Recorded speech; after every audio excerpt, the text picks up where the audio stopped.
세계에는 국제 종자 보관소가 있습니다.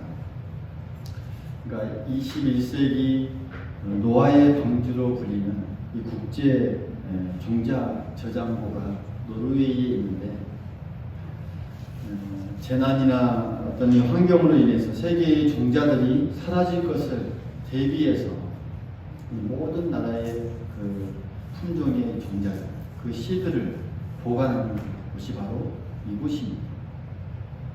현재까지 약 한 98만 여종의 종자, 씨가 보관되어 있고 매년 또 추가되고 있습니다.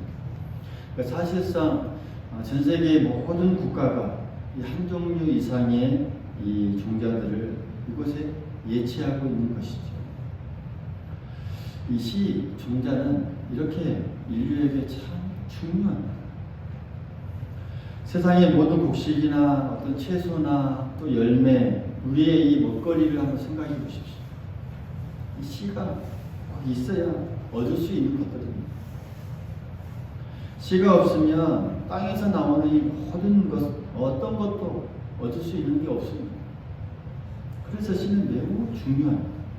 이것을 중요하게 생각한 이 인류가 혹시나 모를 것에 이 대비해서 그 모든 종자들을 다 하나씩 저장해 놓는 것이죠. 이 씨라고 하는 것, 종자라고 하는 것, 이 씨는 하나님께서 주신 놀라운 신비 중에 하나입니다. 처음에 어떻게 씨가 만들어지는지 과학적으로 설명할 길이 없습니다.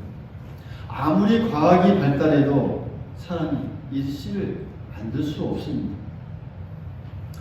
이 땅에 이 사람이 먹고 살만한 가장 근본적인 이 씨를 주신 분은 바로 하나님이시라는 것이죠. 그저 우리는 하나님께 감사할 뿐입니다. 근데 이 씨는 작지만 엄청난 이 잠재력을 가지고 있다는 것이죠. 우리가 모두 다 이 씨의 이 능력, 효능들을 잘 알죠.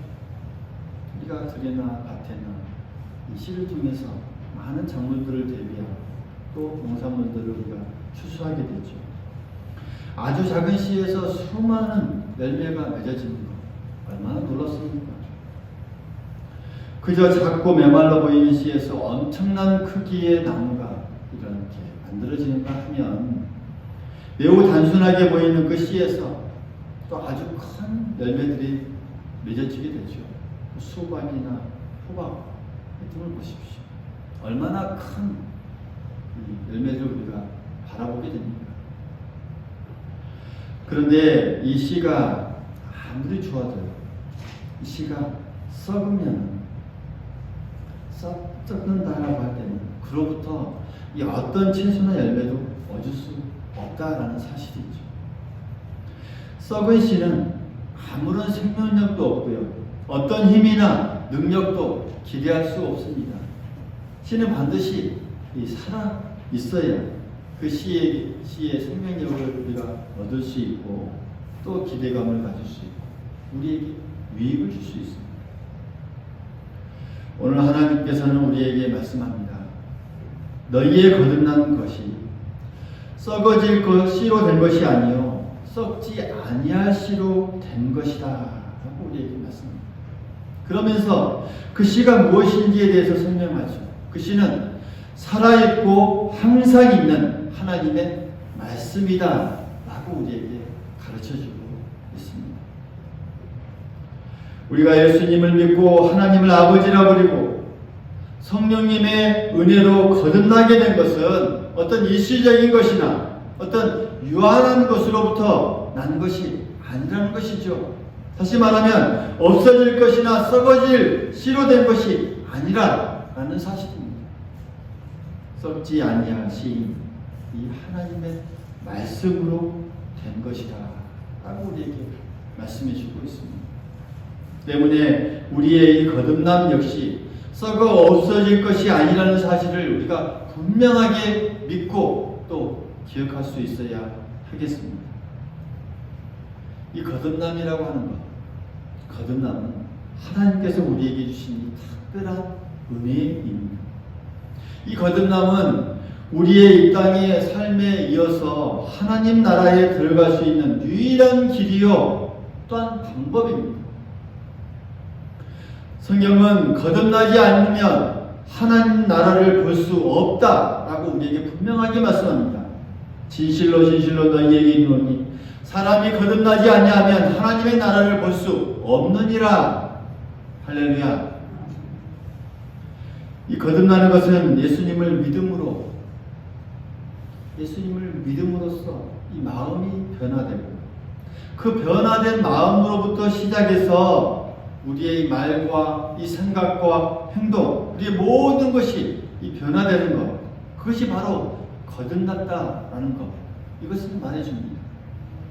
그렇기 때문에 예수님을 믿기 이전과 이후의 삶이 확연하게 달라지는 그런 삶을 경험하게 됩니다. 우리가 예수님을 믿었던 적들을 한번 생각해 보십시오. 또 믿고 난 이후에 우리의 이 삶을 한번 생각해 보십시오.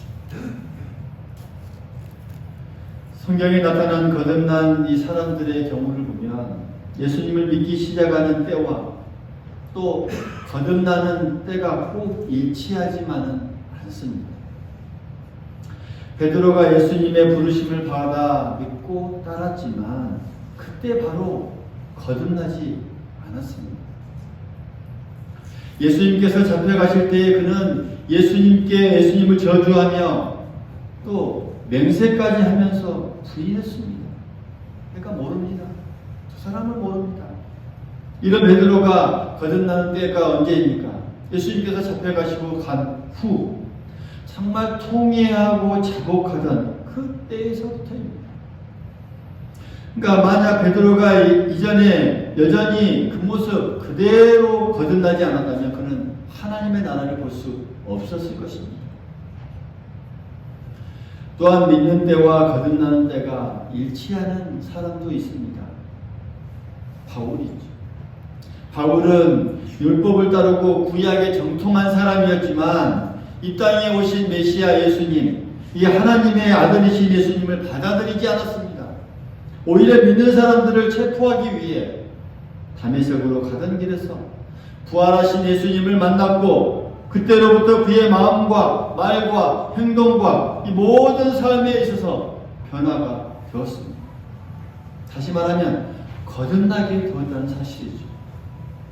믿음과 동시에 거듭났습니다. 그래서 믿는 때와 거듭난 때가 일치하다, 그렇지 않다라는 것은 중요하지 않습니다. 사람에 따라서 앞의 경우일 수도 있고 또 뒤의 경우일 수도 있습니다. 중요한 것은 무엇입니까? 우리가 얼마나 거듭나고 있는지 또 거듭나려고 애쓰고 노력하고 있는지 이것이 중요합니다. 우리가 거듭났는지 그렇지 않은지 이것이 정말 중요합니다. 베드로와 바울의 이 거듭난 신앙에서 우리가 배워야 할 것은 그들이 거듭난 이후에 계속해서 자신을 죽이는 그런 삶을 살았다는 것이죠. 멈추지 않았습니다. 끊임없이 자신을 죽이는 삶을 살았습니다. 자신의 모든 것을 버리고 빚도 없이 이방 복음 전도에 모든 것을 바치면서 그의 여생을 바쳤습니다. 나는 날마다 죽노라 하며 그런 신앙 고백적 삶을 살았습니다. 이런 노력이 있었기에 시종일관 그 거듭난 삶을 늘 견지할 수 있었던 것이죠. 중요한 것은 우리의 거듭남입니다. 또한 얼마나 거듭남을 위해 힘쓰고 있는지가 중요합니다. 오늘 주신 말씀을 되새겨보면 하나님은 우리를 거듭나게 하시는데 그 썩지 아니할 씨 그것으로 그 기초를 튼튼하게 하여서 우리를 거듭나게 하십니다. 할렐루야. 흔들리지 않게 하시고 든든하게 거듭나게 하십니다. 예수님을 부인했던 베드로는 완전히 믿음에서 떨어져 나간 것 같았는데 건너지 못할 강을 건너버린 것 같았는데 그는 결국 주님께로 다시 돌아왔습니다. 거듭남을 향해 나아갔습니다. 새로워졌습니다. 베드로를 택하신 하나님은 베드로의 이 거듭남을 책임지셨습니다. 베드로가 예수님을 부인하는 치명적인 그런 죄를 범했지만 하나님은 그로 인하여서 이 베드로의 이 진심으로 베드로를 회개케 하셨고 여전히 완전히 다른 새로운 사람, 신실한 사람으로 만들어 주셨다라는 사실이죠. 그러면 하나님께서 베드로를 무엇으로 바로 잡아주셨습니까? 누가복음 23장에 보면 그때의 상황에 대해서 이렇게 설명합니다. 주께서 돌이켜 베드로를 보시니 베드로가 주의 말씀 곧 오늘 닭 울기 전에 내가 3번 나를 부인하리라 하는 그 하심을 생각나서 밖에 나가서 심히 통곡하니라. 그러니까 그 순간 이 주님의 말씀이 생각났던 것이죠. 그 주님이 하셨던 말씀이 다시 생각납니다. 주님의 말씀이 그를 다시 한번 거듭나게 하십니다. 베드로를 거듭나게 한 것은 바로 주님의 말씀이었습니다. 할렐루야.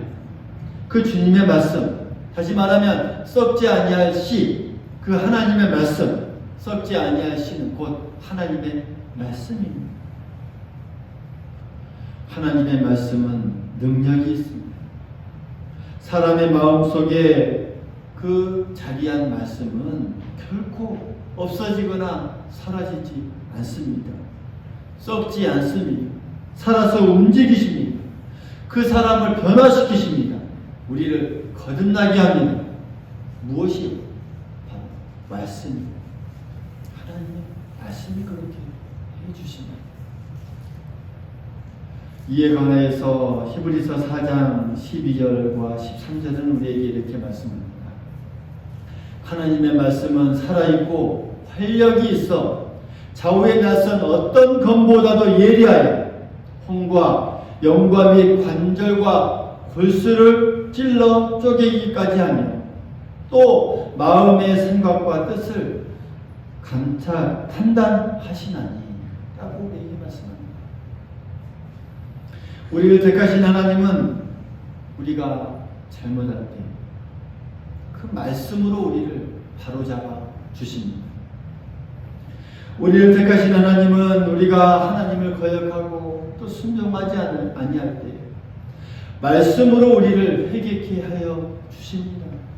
할렐루야. 우리를 택하신 하나님은 우리를 그 인도하시는 그 성령님을 우리가 쫓지 않으려면 말씀으로 우리를 다시 한번 깨닫게 해주셔서 성령님의 인도하시는 쫓아 살아가게 해주십니다. 그렇게 하나님은 우리를 거듭남으로 조금씩 완성해 가신다라는 사실 우리 모두 기억할 수 있기를 간절히 소망하겠습니다. 이때 우리에게 필요한 것이 무엇일까요?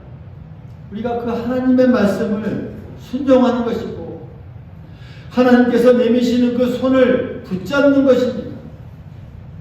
순종하는 우리의 마음, 열정, 또 하나님의 그 손을 붙잡고자 하는 우리의 간절한 사모함, 그것이 우리에게 필요하다는 사실이죠. 말씀을 붙잡고 흔들리지 말아야 합니다. 말씀을 붙잡고 의심하지 말아야 합니다.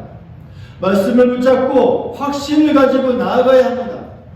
어떤 상황과 어떤 어려움과 어떤 사회적인 힘듦이 우리의 환경적인 어려움이 있다 할지라도 우리가 그 말씀을 부여잡고 다시 한번 우리의 거듭남을 확신을 가지고 우리에게 주어지는 삶, 그 신앙을 잘 살 수 있어야 한다는 사실이죠.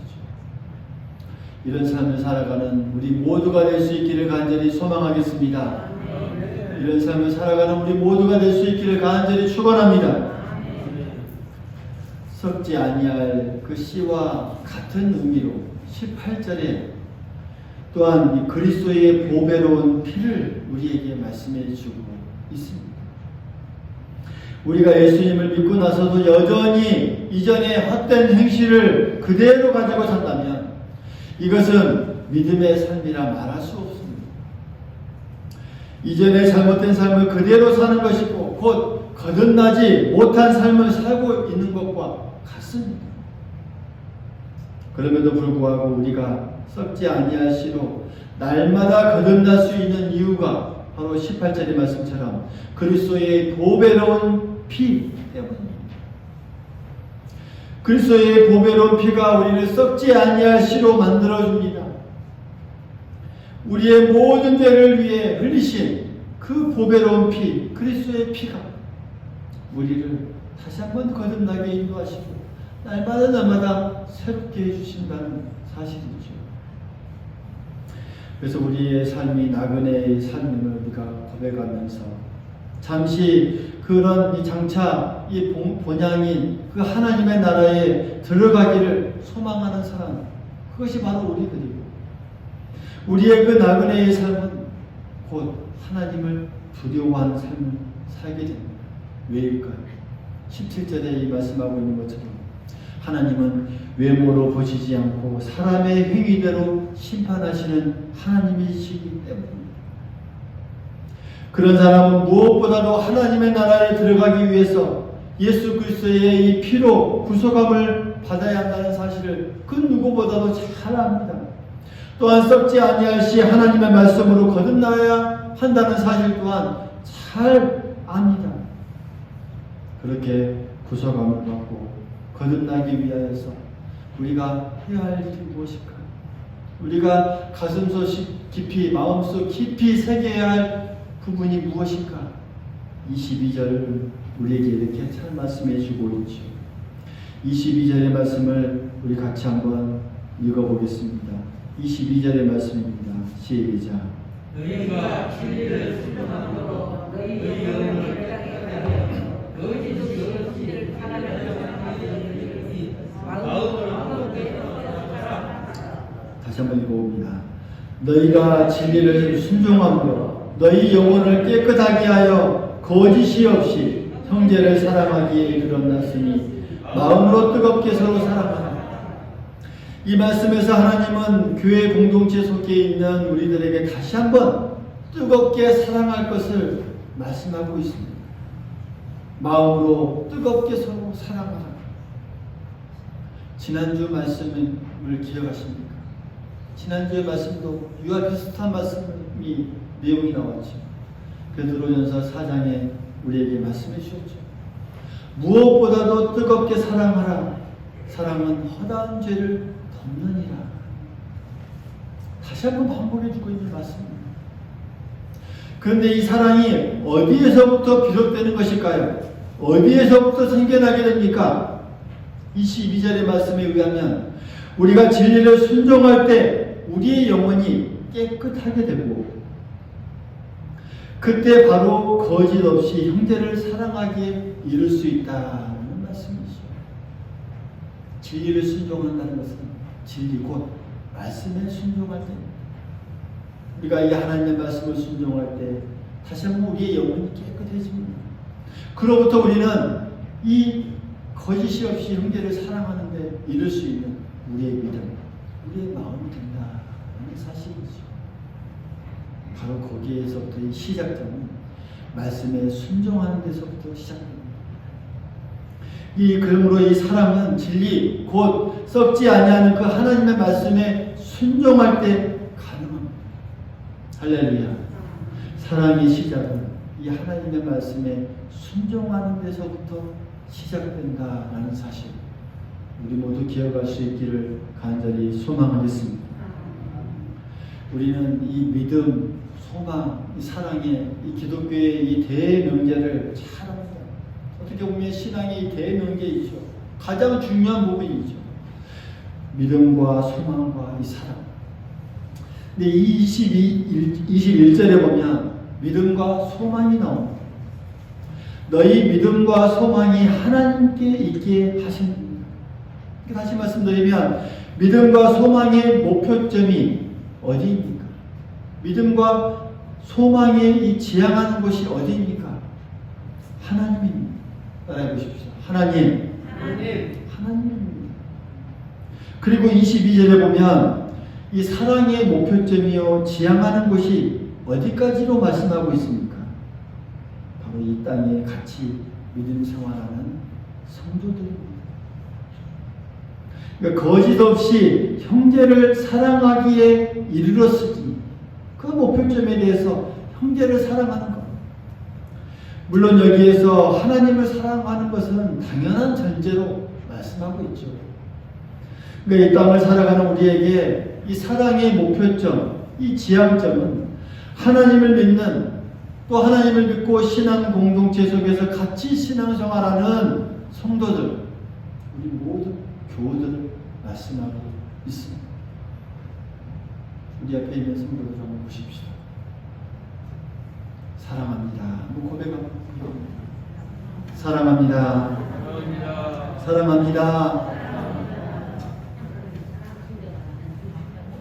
다시 말씀드리면 이 사랑은 거듭남의 완성의 표현입니다.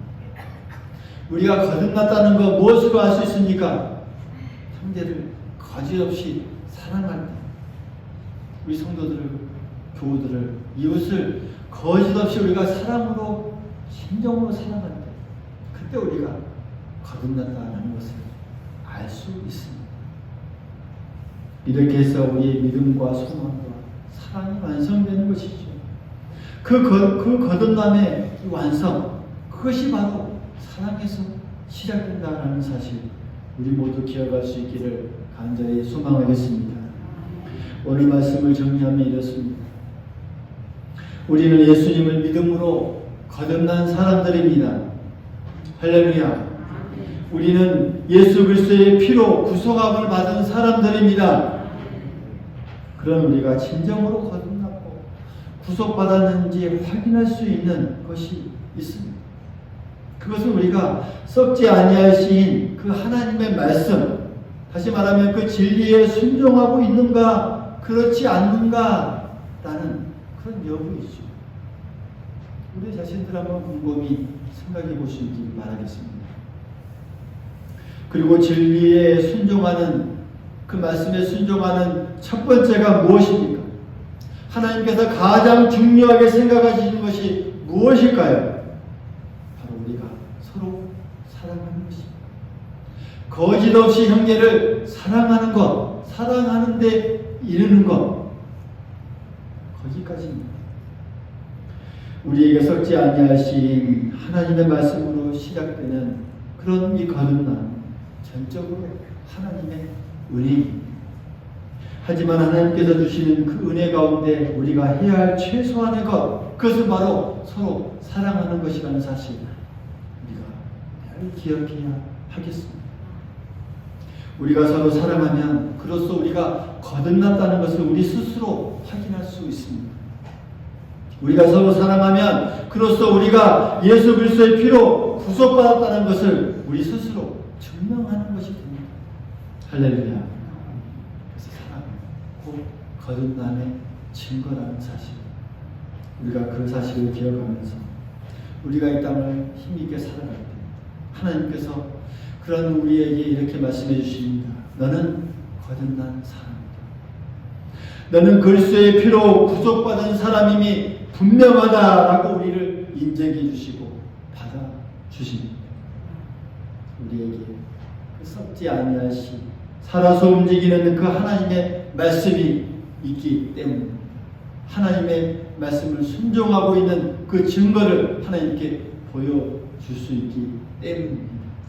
이 믿음으로 우리가 한 주간 승리의 삶을 살아가는 우리 모두가 될 수 있기를 간절히 소망합니다.